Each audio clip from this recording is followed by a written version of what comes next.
बेटों की तैयारी कराई। हैदर कर्रार ने बेटों को सब्र सिखाया है, पूरी जिंदगी बेटों की तरबियत की है और इसी दिन के लिए सवारा था कि अगर दीन करबला में मुश्किल में आ जाए तो बेटे कदम पीछे नहीं हटाना है, मसलियात की तरफ नहीं दौड़ना है, अजीमत की तरफ जाना है, कर लुटा देना है, दीन बचा लेना है, ताकि दुनिया को पता चल जाए कि हर मसले पे जाकर के मसलियात को आगे किया जा सकता है, लेकिन जब बात दीन किया जाए तो फिर मसलिहत नहीं बल्कि नबी की शरीयत को सबसे आगे रखा जाए। सुभान अल्लाह। नारे तकबीर, नारे रिसालत, नारे गौसियत, मसलके आला हजरत उलमाए अहले सुन्नत। ये हल्के की दरोगा की तरफ से एक ऐलान है कि जो लड़के घूम रहे हैं गांव में, या तो जलसागाह में बैठ जाएं, या तो नहीं बैठते हैं तो हम उन्हें पकड़ के थाने ले जाएंगे या फिर जलसे को बंद कराएंगे। इसलिए मैं गुजारिश करता हूँ, तकरीर आखिरी तकरीर चल रही है, मेरे भाई जो घूम रहे हैं गांव में वो घूमना बंद करें। जलसे उम्मुल मोमिनीन हजरत आयशा सिद्दीक़ा रज़ियल्लाहु ताला अन्हा पर इल्ज़ाम लगाया गया और इल्ज़ाम इतना सख्त था कि बाद सहाबा इकराम भी शशोपंज में थे।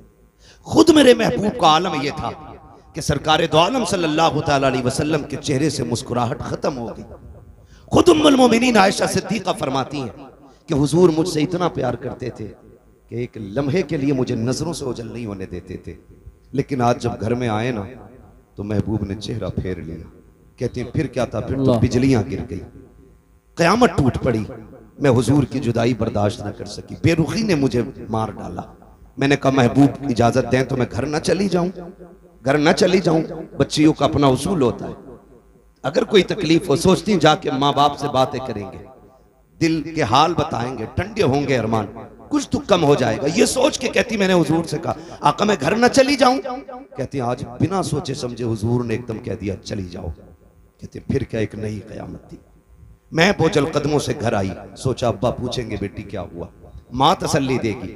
कहती लेकिन कुर्बान जाऊं माँ बाप की वफा पे, माँ बाप की वफा पे। जब आज मैं घर में आई ना तो मेरी माँ ने भी मुंह फेर लिया, आज अब्बा ने भी चेहरा फेर लिया, आज बेटी से कोई हाल दिल पूछने तैयार नहीं है। कहती कि बस फिर क्या था, मैंने देखा बाप मुसल्ला बिछाए हैं, माँ के हाथ में तस्बीह है, कोई बात करने वाला नहीं है। कहने लगी मैं घुट घुट के जीने लगी। फिर मैंने अपना मुकदमा सुप्रीम कोर्ट में दायर कर दिया। मैंने कहा मालिक अब आयशा का फैसला तेरी जात की तरफ से होगा, कोई सुनने वाला नहीं है आयशा की। कहने लगी मैं रोती रही, मैंने मुकदमा रब की बारगाह में दे दिया। इधर मेरे नबी की बेकरारी का आलम न पूछो, अल्लाह अकबर, आक़े करीम बेकरार है। हजरत अबू बकर सिद्दीक सामने से आए, हाथ पकड़ के कहते यार अबू बकर तेरी बेटी है, आयशा बता तो सही मैं क्या करूं, इस मोड़ पे आके खड़ा हो गया हूं, मैं करूं तो क्या करूं, बता तू जो कहेगा वो कर दूंगा। हजरत अबू बकर सिद्दीक कहते हैं या रसूल अल्लाह आयशा बेशक मेरी बेटी है, मैं अच्छी तरह जानता हूं, अगर मैं ये कह दूं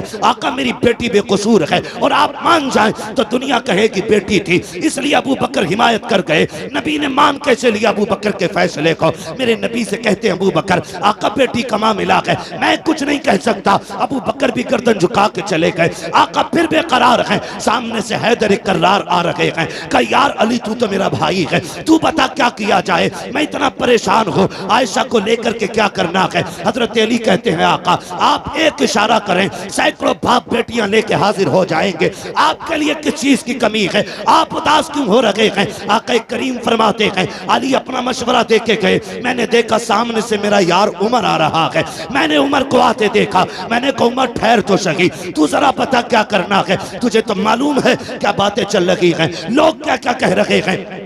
हजरत उमर कहते हैं जी या रसूल अल्लाह सब कुछ सुना है। कहा उमर तू बता क्या करना है। आका फरमाते हैं मेरे उमर ने मुझसे दो सवाल किए थे, कहा महबूब मुझे दो सवालों के जवाब दें। कौन से सवाल। कहा आका बताइए क्या आपके पसीने से कभी बदबू आई। कहा कभी नहीं आई है। क्या आपके बदन पे कभी मक्खी बैठी। कहा कभी नहीं बैठी। कहा महबूब फिर उदास क्यों होते हैं। जो रब आपके बदन पे मक्खी नहीं बैठने देता है वो आपके बिस्तर पे किसी नापाक औरत को कैसे आने दे सकता है। अगर आयशा नापाक होती रब कभी तेरे बिस्तर तक नहीं आने देता, और जब आई है खुदा की कसम पूरी दुनिया झूठी हो सकती है लेकिन तेरी आयशा किसी कीमत पे नापाक नहीं हो सकती। बेशक सुभान अल्लाह। नारे तकबीर, नारे रिसालत, नारे गौसियत, मसलके आला हजरत, फैज़ान आला हजरत, फैज़ान अहले बैत तहार, फैज़ान सहाबाए किराम, उलमाए अहले सुन्नत। सुभान अल्लाह। अल्लाह पर सोचें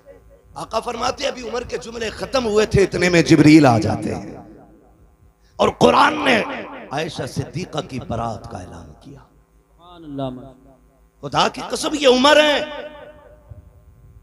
इनका नाम लेके कौम को गुमराह करते हो। हम फिर कहते हैं शुक्र रब का, उसने हमें सुन्नी बरेलवी बनाया है। हम हुजूर के अहले बैत से भी प्यार करते हैं, हम हुजूर के सहाबा से भी प्यार करते हैं। खुदा की कसम, लोग बताओ काले कपड़े पहन के शराब पी के ढोलक गले में लटका के अली अली कर रहा है, वो कह रहे हैं हम अली वाले। खुदा की कसम सबसे पक्के बरेली वाले अली वाले हैं, सीधी सी बात। हाँ, हम सबसे पक्के अली वाले हैं।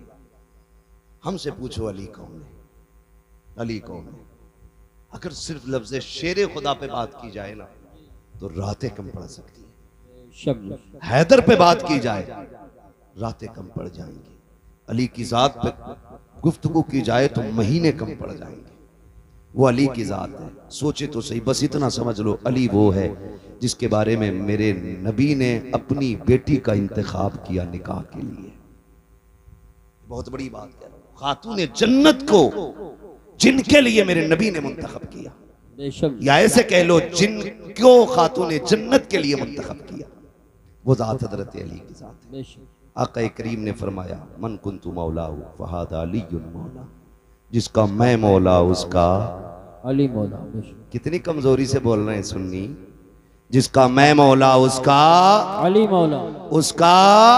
अली मौला। ये याद रखिएगा, अली का नाम है, अगर चेहरे बिगड़ जाएं तो समझ लेना ये जहन्नमी है, और चेहरे खिल जाएं नाम सुन के तो समझ लेना जन्नती है। सुभान अल्लाह, सुभान अल्लाह। जिसका मैं मौला उसका अली मौला। पीछे वाले लोग अब भी कुछ सोच के बोलेंगे, कल बोल दीजिएगा घर जाकर के बात समझ में आए तो। जिसका मैं मौला उसका अली मौला। आगे वाले खाली साथ दें, जिसका मैं मौला उसका अली मौला। अली मौला। वो खुदा की कसम देखें, दुल्हा भी लाजवाब, दुल्हन भी लाजवाब। दुल्हा वो है जिसके बारे में मेरे नबी ने फरमाया अना मदीनतुल इल्म व अलीयुन बाबूहा, मैं इल्म का शहर हूँ, अली उसका दरवाजा। दरवाजा। यही तो है ना सुन्नियों की घर की बरकत है। हाँ, आधी बात मौलवी कहता तो आधी बात कौम कह देती है। मैं इल्म का शहर हूं, अली उसका दरवाजा। ये जात हजरत अली की है। और जो दुल्हन है वो कौन है? सैयदा तैयबा ताहिरा आबिदा जाहिदा तकिया नकिया जकिया राकिया साजिदा काइमा साइमा सुभान अल्लाह। हाफिजा कारिया आलिमा फाजिला मुफ्तिया सैयदा कायनात खातून जन्नत फातिमा ज़हरा। सुभान अल्लाह, माशाअल्लाह, माशाअल्लाह, माशाअल्लाह। ये दुल्हन और वो दुल्हा, इस आंगन में जो कली खिली है, एक कली को हसन कहते हैं, दूसरी कली को हुसैन कहते हैं। हुसैन कहते हैं। सुभान अल्लाह। क्या बात रजा उस चमनिस्तान करम की, ज़हरा है कली जिसमें हुसैन और हसन फूल। हसन फूल। कमाल की बात यह है, जिम्मेदार लोग बैठे हैं, मैं पूरी जिम्मेदारी से कहता हूँ, कायनात में सबसे अफजल जात औरतों में खातून जन्नत की जात, बेशक हक। हुजूर की बेटी की जात। और क्यों ना हो, क्योंकि सैयदा कायनात मेरे महबूब के जिगर का टुकड़ा है, हुजूर के जिगर का टुकड़ा है खातून जन्नत। और अल्लाह ने यह शान अता फरमाई है। दुनिया की सारी औरतों की बात करता हूं, कोई औरत ऐसी नहीं जिसको रब खुशियां अता करे और उसको औरत वाले अवारिजात लाहिक ना हो, सिवाय खातून जन्नत के। बेशक। यानी हर औरत की महीने में साल में नमाजें छूटती हैं, रोजे कज़ा होते, लेकिन खातून जन्नत की वो जात है जिसकी एक रकात भी कज़ा नहीं। बेशक बेशक हक है। दुनिया में कोई ऐसी औरत हो तो लाके दिखाओ। हसन सहरी के वक्त आते हैं, फजर पे खातून जन्नत मुसल्ला बिछा लेती है। और ये सिर्फ हसन के साथ नहीं, हुसैन आए तब भी नमाज कज़ा नहीं हुई, सैयदा ज़ैनब आई है तब भी नमाज कज़ा नहीं हुई। अल्लाह ने आपको ये फूल बख्शे, एक सजदा तक कज़ा नहीं हुआ खातून जन्नत का। बता, अगर माँ ऐसी हो, बाप ऐसा हो, तो फिर बेटे कैसे होंगे? अल्लाह अल्लाह। बेटे कैसे होंगे? कभी कभी लोग जब बयान करते ना, हुसैन ने नेज़े पे कुरान पढ़ा, नेज़े पे पढ़ा। मैं कहता हूँ अजीब मसला है, खाली नेज़े पे पढ़ना देखा है, माँ की गोद में कुरान सुनना नहीं देखा। हाय हाय हाय, क्या बात है, सुभान अल्लाह सुभान। अगर माँ दूध पिलाते हुए कुरान पढ़े तो फिर बेटे पे लाजिम है कि वो नेज़े पे भी चढ़ के कुरान पढ़े। सुभान अल्लाह माशा। हद होती है जिसके रातों के सजदे इतने लंबे, जो ये कहती थी अल्लाह इतनी लंबी रात बना कि तेरी फातिमा जी भर के सजदा कर ले, फिर उसका बेटा अगर सजदे में सर न देता तो कहां देता? जिस माँ के सजदे मुकम्मल ना हो, उस बेटे का सजदा कैसे मुकम्मल हो जाता? खुदा की कसम, खातून जन्नत ने सजदे किए, रातें खत्म हो गई, सजदा खत्म नहीं हुआ।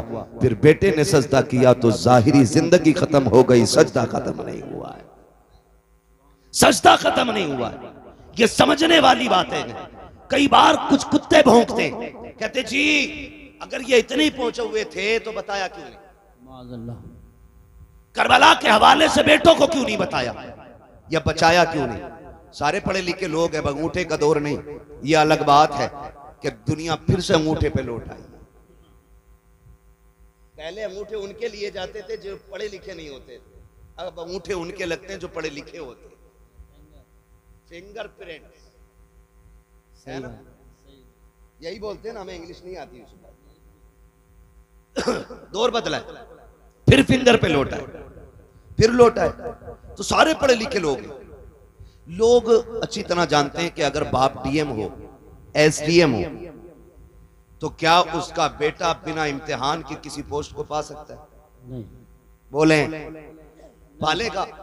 अगर बाप एसडीएम या डीएम जो भी है, तो बेटे को एग्जाम देना है, इम्तिहान की सफ में बैठना है, पास होगा तभी मनसब मिलेगा, तभी डिग्री मिलेगी। मगर हुसैन तेरी अजमतों को सलाम, तू माँ की गोद में आया, नबी ने कहा हसन हुसैन जन्नती जवानों के सरदार हैं।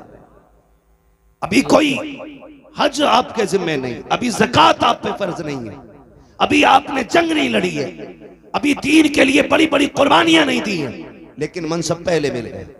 फिर मनसब पे कोई एतराज कर सकता था? घर की बात थी इसलिए बांट दिया गया। खुदा की कसम दुनिया जानती थी नबी के मुंह से जो निकली वो बात होके रही। आका ने कह दिया है मेरे शहजादे जन्नती जवानों के सरदार हैं, तो फिर ये जन्नती जवानों के सरदार हैं। लेकिन ये सब कुछ जानते और मानते हुए भी खातून जन्नत ने बेटों की तैयारी कराई। हैदर कर्रार ने बेटों को सब्र सिखाया है, पूरी जिंदगी बेटों की तरबियत की है, और इसी दिन के लिए सवारा था कि अगर दीन करबला में मुश्किल में आ जाए तो बेटे कदम पीछे नहीं हटाना है, मसलियात की तरफ नहीं दौड़ना है, अजीमत की तरफ जाना है, कर लुटा देना है, दीन बचा लेना है, ताकि दुनिया को पता चल जाए कि हर मसले पे जाकर के मसलियात को आगे किया जा सकता है। लेकिन जब बात दीन किया जाए तो फिर मसलिहत नहीं बल्कि नबी की शरीयत को सबसे आगे रखा जाए। सुभान अल्लाह।